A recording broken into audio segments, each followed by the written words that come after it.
ఢిల్లీని పొగమంచు కమ్మేసింది. ఒక్కసారిగా పొగమంచు కమ్మేయడంతో విమానాల రాకపోకలు కూడా అంతరాయమైనటువంటి పరిస్థితులు నెలకొన్నాయి.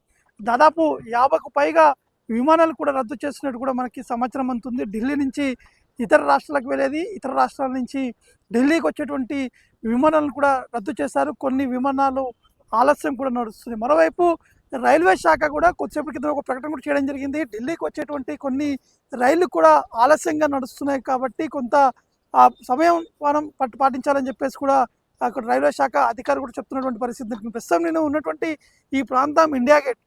సాధారణంగా ఎప్పుడైనా కానీ ఎవరైనా టూరిస్ట్ వస్తే ఇండియా గేట్ని తో పాటు రాష్ట్రపతి భవన్ విజిబిలిటీ కూడా చాలా క్లియర్గా ఉంటుంది. కానీ ఈరోజు ఎక్కువగా ఫాగ్ ఉండడంతో కనీసం ఇండియా గేట్ కూడా కనపడట్లేదు. ఎందుకంటే ఒక్కసారిగా నేను ఎన్నుకున్నటువంటి ఆ విజువల్ చూడొచ్చు. అక్కడ ఇండియా గేట్ ఉంది. అక్కడ ఇండియా గేట్ కనీసం పూర్తి స్థాయిలో దట్టమైనటువంటి పొగ మంచు అంతా కూడా అలుముకున్నటువంటి ఆ సిచ్యువేషన్ కూడా నెలకొంది. కాబట్టి మొత్తానికైతే ఢిల్లీలో ఉన్నటువంటి కాలుష్యం పెరుగుతున్నటువంటి పరిస్థితిలో ఒకవైపు ఢిల్లీ ప్రభుత్వం దీన్ని అరికట్టేందుకు అనేక ప్రయత్నాలు చేస్తున్నారు.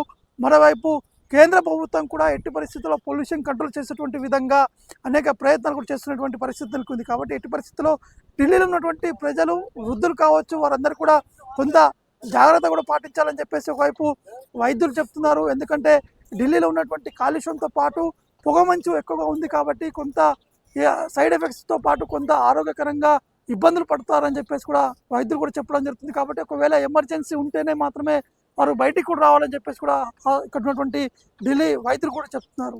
నవీన్, న్యూఢిల్లీ నుండి.